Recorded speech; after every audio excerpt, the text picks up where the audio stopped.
Welcome to my channel. ఈరోజు అమ్మ వంటల రుచిలో అప్పటికప్పుడు చాలా ఈజీగా టేస్టీగా ఉండే గోధుమ పిండి బెల్లం దోశ లేదా గోధుమ పిండి బెల్లం అట్టు ఏ విధంగా తయారు చేయాలో ఇప్పుడు చూద్దాం.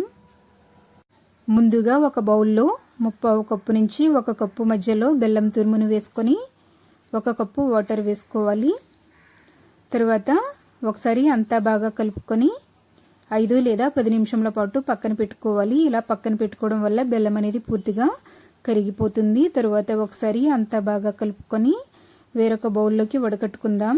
ఇలా వడకట్టుకోవడం వల్ల ఇందులో చెత్త ఏమైనా ఉన్నట్లయితే వచ్చేస్తుంది. తర్వాత ఇందులో 1/2 టీ స్పూన్ యాలకుల పొడిని వేసుకొని 1 కప్పు గోధుమ పిండిని కొద్దిగా వేసుకుంటూ ఉండలేమీ లేకుండా బాగా కలుపుకోవాలి. ఈ పిండి వచ్చేసి మరి గట్టిగాను కాకుండా లూజ్గాను కాకుండా దోసల పిండి ఎలా అయితే ఉంటుందో ఆ విధముగా కలుపుకోవాలి. చూస్తున్నారు కదా, ఈ విధముగా కలుపుకొని పక్కన పెట్టుకున్న తర్వాత స్టవ్ మీద పెనం పెట్టుకొని వేడైన తర్వాత స్టవ్ని లో ఫ్లేమ్లో పెట్టుకొని ఈ పిండిని గరిటె నిండా తీసుకొని చూపిస్తున్న విధంగా దోశను నీట్గా వేసుకోవాలి. ఇలా దోశ వేసుకున్న తర్వాత ఇప్పుడు స్టవ్ని మీడియం ఫ్లేమ్లో పెట్టుకొని కాల్చుకోవాలి. తర్వాత పైన కొద్దిగా నెయ్యి లేదా నూనె వేసుకోండి.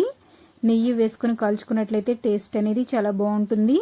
ఇలా పైన కొద్దిగా నెయ్యి వేసుకున్న తర్వాత అంచుల దగ్గర కూడా కొద్దిగా నెయ్యిని వేసుకొని ఒకవైపు కాల్చుకున్న తర్వాత ఇంకొక వైపుకి తిప్పుకొని రెండవ వైపు కూడా ఇలా లైట్గా కలర్ చేంజ్ అయ్యేంత వరకు కాల్చుకోవాలి.